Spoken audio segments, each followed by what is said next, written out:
Dijo Miguel de Cervantes Saavedra: encomiéndate a Dios en todo tu corazón, que muchas veces suele llover sus misericordias en el tiempo que están más secas las esperanzas. Hoy tendremos un estudio de la palabra de Dios bajo el tema Naamán, 7 lecciones de vida.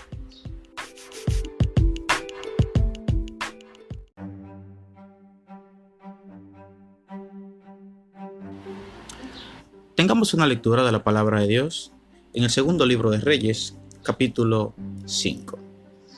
Naamán, general del ejército del rey de Siria, era varón grande delante de su señor, y lo tenía en alta estima, porque por medio de él había dado Jehová salvación a Siria. Era este hombre valeroso en extremo, pero leproso. Y de Siria habían salido bandas armadas y habían llevado cautiva de la tierra de Israel a una muchacha, la cual servía a la mujer de Naamán. Esta dijo a su señora: si rogase mi señor al profeta que está en Samaria, él lo sanaría de su lepra. Entrando Naamán a su señor, le relató diciendo: así ha dicho una muchacha de la tierra de Israel. Y le dijo el rey de Siria: anda, ve, y yo te enviaré cartas al rey de Israel. Salió pues él, llevando consigo 10 talentos de plata, 6,000 piezas de oro y 10 mudas de vestidos. Tomó también cartas para el rey de Israel que decían así: cuando te lleguen estas cartas, sabe por ellas que yo te envío a mi siervo Naamán para que lo sanes de su lepra. Luego de que el rey de Israel leyó las cartas, rasgó sus vestidos y dijo: ¿soy yo Dios que mata y de vida, para que éste envíe a mí que sane a un hombre de su lepra? Considerad ahora y ved cómo busca ocasión contra mí. Cuando Eliseo, el varón de Dios, oyó que el rey de Israel había rasgado sus vestidos, envió a decir al rey: ¿por qué has rasgado tus vestidos? Venga ahora a mí y sabrá que hay profeta en Israel. Y vino Naamán con todos sus caballos y su carro, y se paró a las puertas de la casa de Eliseo.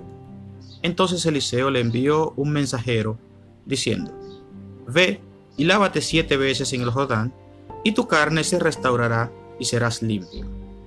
Y Naamán se fue enojado, diciendo: he aquí yo decía para mí: ¿saldrá él luego? Y estando en pie invocará el nombre de Jehová su Dios, y alzará su mano y tocará el lugar y sanará la lepra. Habana y Farfar, ríos de Damasco, ¿no son mejores que todas las aguas de Israel? Si me lavare en ellos, ¿no seré también limpio? Y se volvió y se fue enojado. Mas sus criados se le acercaron y le hablaron diciendo: Padre mío, si el profeta te mandara alguna gran cosa, ¿no la harías? Cuanto más diciéndote: lávate y serás limpio. Él entonces descendió y se zambulló 7 veces en el Jordán, conforme a la palabra del varón de Dios. Y su carne se volvió como la carne de un niño, y quedó limpio. Y volvió al varón de Dios, él y toda su compañía, y se puso delante de él, y dijo: he aquí ahora conozco que no hay Dios en toda la tierra sino en Israel. Te ruego que recibas algún presente de tu siervo. Mas él dijo: vive Jehová, en cuya presencia estoy, que no la aceptaré. Y le instaba que aceptara alguna cosa, pero él no quiso. Entonces Naamán dijo: te ruego pues, de esta tierra no se dará a tu siervo una carga de un par de mulas, porque de aquí en adelante tu siervo no sacrificará holocausto, ni ofrecerá sacrificio a otros dioses, sino a Jehová. En esto perdone Jehová a su siervo, que cuando mi señor rey entrare en el templo de Rimón, para adorar en él, y se apoyare sobre mi brazo, y si yo también me inclinare en el templo de Rimón, cuando haga tal, Jehová perdone en esto a tu siervo. Y él le dijo: ve en paz. Se fue pues, y caminó como media legua de tierra. Entonces Giezi, criado de Eliseo, varón de Dios, dijo entre sí: he aquí mi señor estorbó a este sirio Naamán, no tomando de su mano las cosas que había traído. Vive Jehová, que correré yo tras él y tomaré de él alguna cosa. Y siguió Giezi a Naamán, y cuando vio a Naamán que venía corriendo tras él, se bajó del carro para recibirle y dijo: ¿va todo bien? Y él dijo: bien. Mi señor envía a decirte: he aquí vinieron a mí en esta hora del monte de Efraín 2 jóvenes de los hijos de los profetas. Te ruego que les des 1 talento de plata y 2 vestidos nuevos. Dijo Naamán: te ruego que tomes 2 talentos y le insistió y ató 2 talentos de plata en 2 bolsas y 2 vestidos nuevos, y lo puso todo a cuesta de sus criados, de 2 de sus criados, para que lo llevasen delante de él.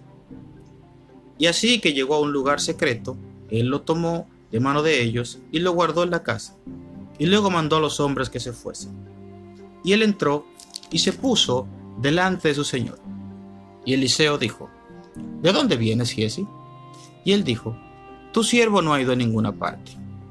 Él entonces dijo: ¿No estaba también allí mi corazón cuando el hombre volvió de su carro para recibirte? Es tiempo de tomar plata y vestidos y olivares, viñas, ovejas, bueyes, siervos y siervas. Por tanto, la lepra de Naamán se te pegará a ti y a tu descendencia para siempre. Y salió de delante de él, leproso y blanco como la nieve.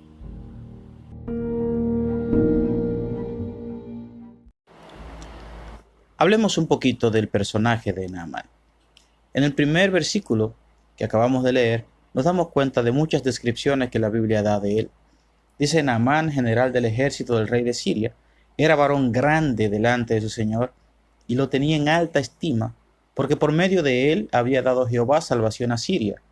Era este hombre valeroso en extremo, pero leproso. No era cualquier general, no era cualquier persona, no era cualquier dirigente. Era una persona a quien se le amaba y a quien se le valoraba en extremo. Era extremadamente importante para el rey de Siria. Pero me llama mucho la atención una parte donde dice que por medio de él Jehová dio salvación a Siria. Podemos ver aquí claramente que este hombre fue usado por Dios incluso desde antes de que él pudiese conocer de Jehová. Dice que el rey lo tenía en alta estima, y podemos ver qué tan alta era la estima que le tenía el rey, que siendo este hombre leproso, el rey lo recibe en el palacio. Sabemos que los leprosos nadie se les acercaba por miedo al contagio. Sin embargo, a este hombre no solamente el rey lo recibió en el palacio, sino también el rey redacta cartas al rey de Israel para que le reciba y para que le sane de la lepra. Además de esto, el rey de Siria también le permite que salga con un montón de cosas, de presentes que pudiese él dar como pago por la sanación de su lepra. Estuve leyendo y algunos estudiosos sitúan las propiedades que este hombre llevaba cargando en 1.2 millones de dólares si fuesen valoradas actualmente. De ahí sabemos el nivel de desesperación que tenía Naamán por curarse y el nivel de desesperación que tenía también el rey, porque su general, su mano derecha, como podemos ver en el versículo 18, cuando dice que el rey se apoyaría de la mano de Naamán, de que su mano derecha también fuese sanada. Cuando dice que era valeroso en extremo, nos damos cuenta de que era extremadamente valorado. Esta frase de valeroso en extremo o valioso en extremo solamente aparece en 5 personajes de la Biblia. Uno fue David, otro fue Jefté, otro Jeroboam y el otro fue Eliada. Si nos damos cuenta, el único gentil del que se dice que fue valeroso en extremo fue de Naamán. Dicen algunas leyendas de los rabinos judíos que Naamán fue quien disparó la flecha que mató al rey Acab. Pero lo más importante y trascendental de este hombre era su condición de leproso. Como leproso, él era considerado inmundo, era una persona que estaba desahuciado y era una persona que era marginado por todos aquellos que tenían miedo al contagio de la lepra. Y este se convertía en su principal problema y en su más grande preocupación.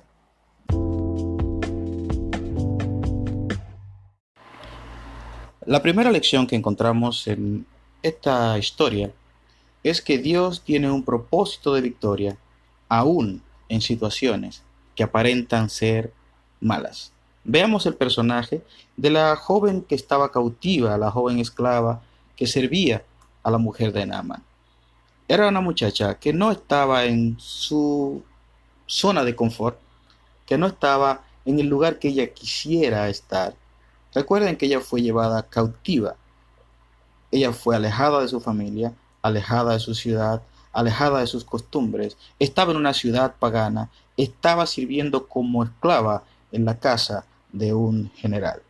Si bien es cierto que probablemente era muy bien tratada por Naamán y por su esposa, no es menos cierto que no dejaba de ser una esclava. Sin embargo, su actitud era la de una persona que quería servir a Dios y hacer su voluntad. Vemos de la fe extraordinaria de esta joven cuando dice, yo estoy segura de que si él va donde el profeta en Israel, él le puede curar de su lepra. La joven estaba decidida y segura de lo que estaba diciendo. Esto nos deja claramente de que esta muchacha probablemente, o no probablemente, de que esta joven tuvo una excelente formación de acerca de Dios y acerca de la fe. Esta muchacha venía de un hogar de creencias firmes. Esta muchacha fue formada por alguien que le inculcó claramente cuál era su Dios y cuáles eran las grandezas que Dios podía hacer a través de ella. Ella no le importó su situación, no le importó el lugar donde estaba, no le importó que era una esclava, sencillamente vio la oportunidad de servir, de ser un instrumento de Dios desde el lugar donde Dios la había puesto. Y Dios cumplió un propósito extraordinario a través de la vida y a través del testimonio de esta muchacha que fue puesta como sirvienta para que cumpliese un propósito que le traería gloria a Dios a través de la sanación de quien en ese momento era su Señor, de quien en ese momento era su jefe.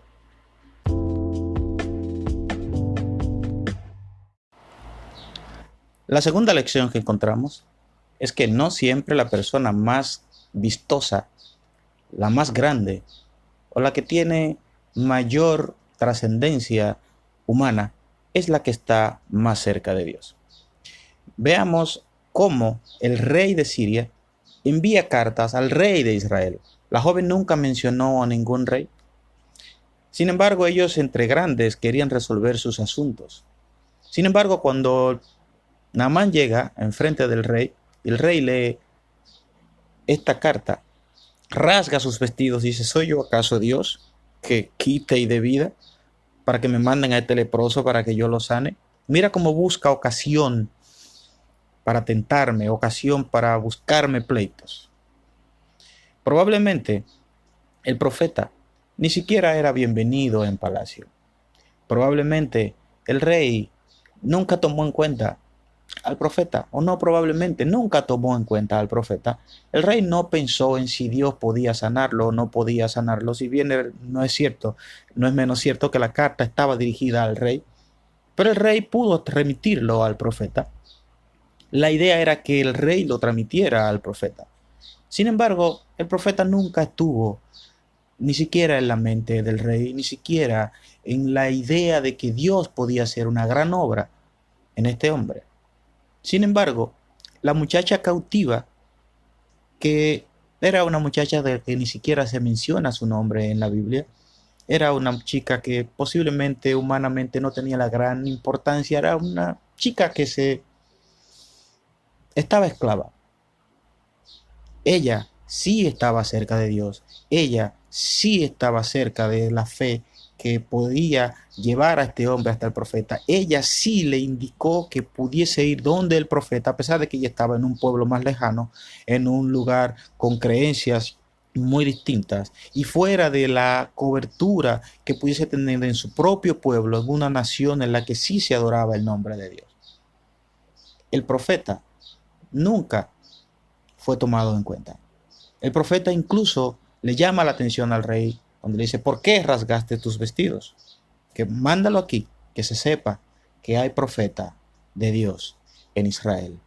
El profeta tuvo que recordarle al rey que Dios estaba con su pueblo, que había un profeta de Dios y que Dios podía hacer la obra en este hombre y glorificarse como él quería hacerlo.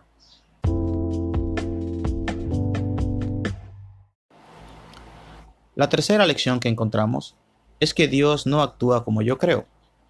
Dios lo hace a su forma en su tiempo y en su voluntad.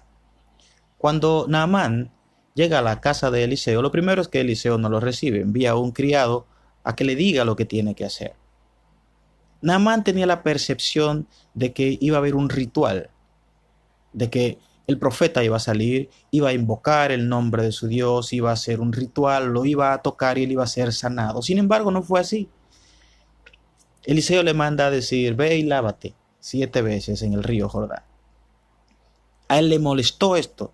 Él no entendía por qué las cosas no se hacían de la manera que él creía que debían de hacerse. Y muchas veces nosotros creemos o tenemos un formato en el que creemos que Dios tiene que hacer las cosas o un momento en el que Dios tiene que hacer las cosas o que es obligatorio que Dios haga las cosas que nosotros creemos.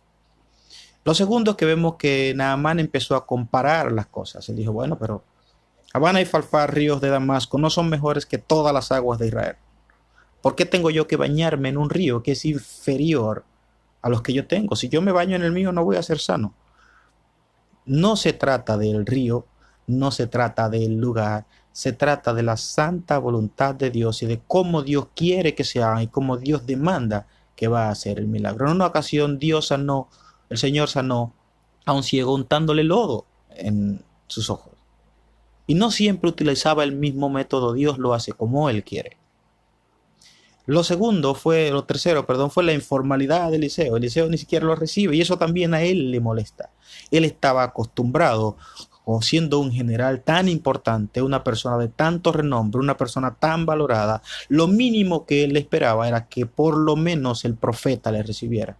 Sin embargo, no fue así, porque la voluntad de Dios es que él fuese a ese lugar. Dios quería mostrarle que él tenía que ser humilde y que él tenía que hacer las cosas como Dios había dicho, donde Dios había dicho y de la manera que Dios había dicho.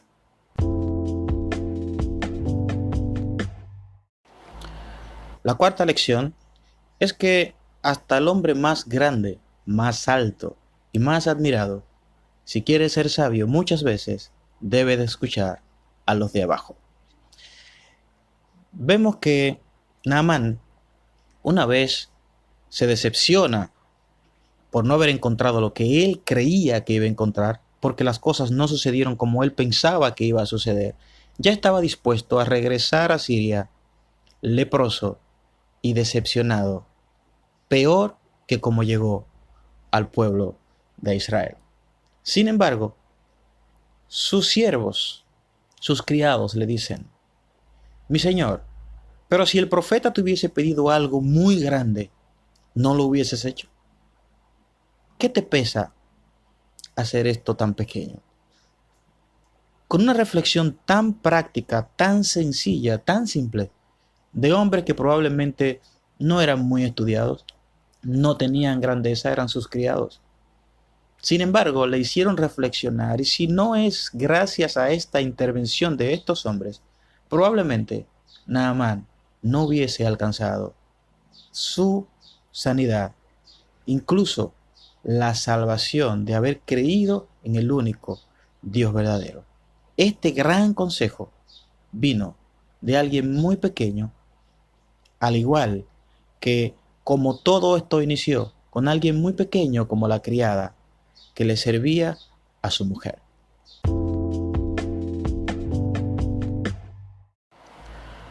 La quinta lección, y sin lugar a dudas una de mis favoritas, dice que hay cosas que ningún hombre puede comprar. Las mejores cosas de la vida son gratis. Si empezamos a leer esta historia, nos damos cuenta de que Naamán piensa en sus inicios que él puede pagar un precio alto por su sanidad. Él quería pagarla. Él entendía que podía pagarla y que tenía con qué pagarla. Hace un rato mencionamos que todas las cosas que él cargaba estaban valoradas a la actualidad en 1.2 millones de dólares. Estamos hablando de unos 63 millones de pesos dominicanos. No eran 2 pesos. Sin embargo, Eliseo no tomó absolutamente nada. Dijo, vive Dios que no te tomaré nada. Este hombre entendió que no podía comprar su salvación. No es el mismo Naamán el que llega delante de la casa de Eliseo pensando que puede comprar su salvación, al Naamán que regresa ofreciendo una ofrenda. En ese momento ya él no pensaba en un pago, él pensaba en dar una ofrenda por el bien que había recibido. Sin embargo, a la luz de la palabra de Dios, la lepra es conocida o es muy representativa a lo que es el pecado.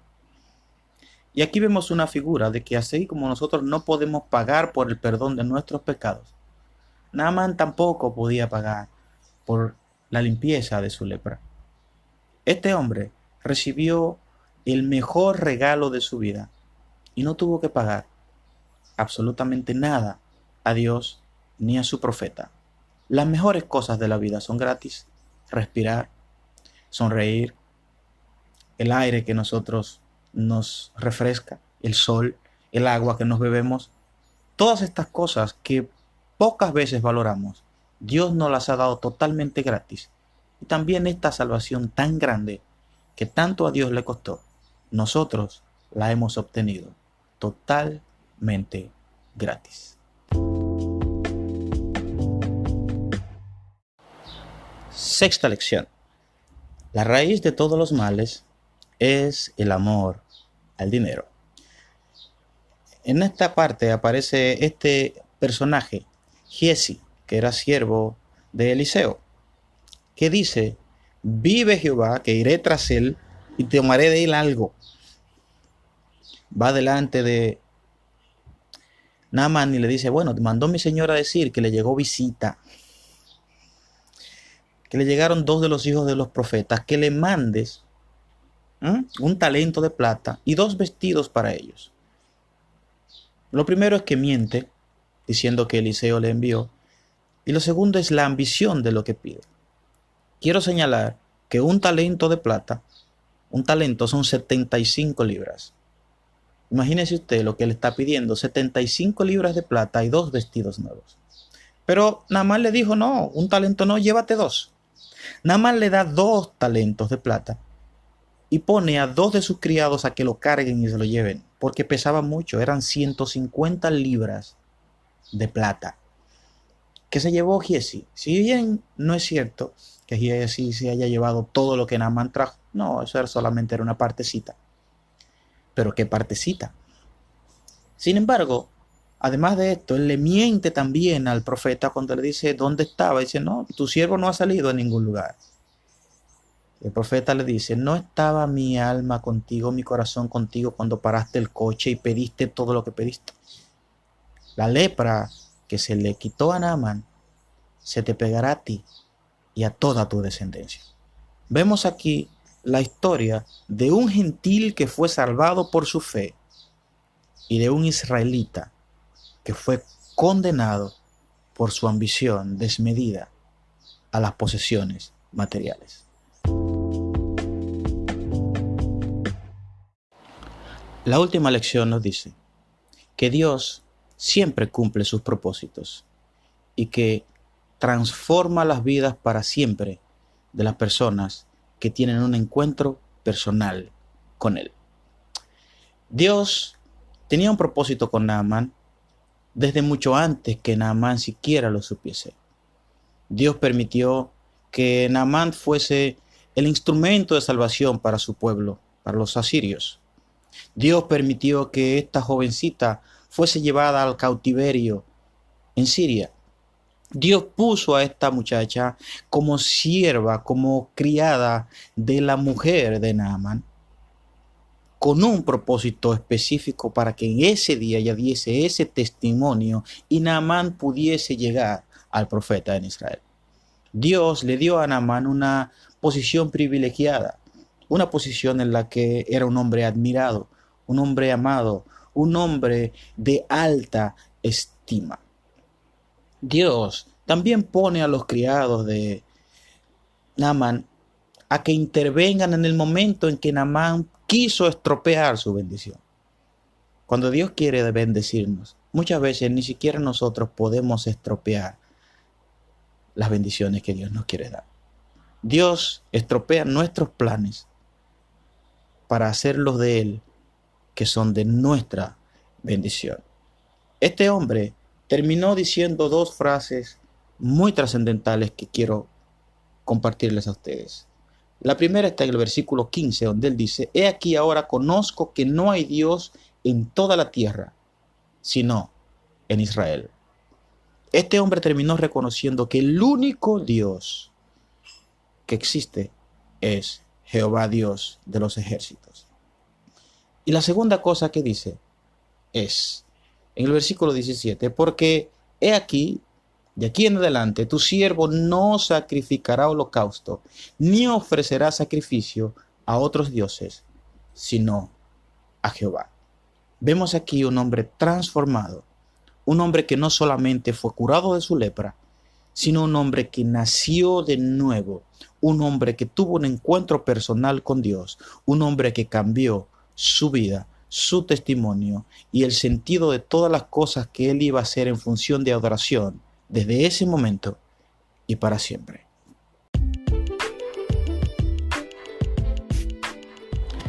Quiero finalizar con la frase de Miguel de Cervantes Saavedra: encomiéndate a Dios de todo tu corazón, que muchas veces suele llover sus misericordias en el tiempo en que están más secas las esperanzas. Que Dios nos bendiga, que Dios nos proteja y que cada día de nuestra vida le obedezcamos a Él y adoremos su santo y bendito nombre.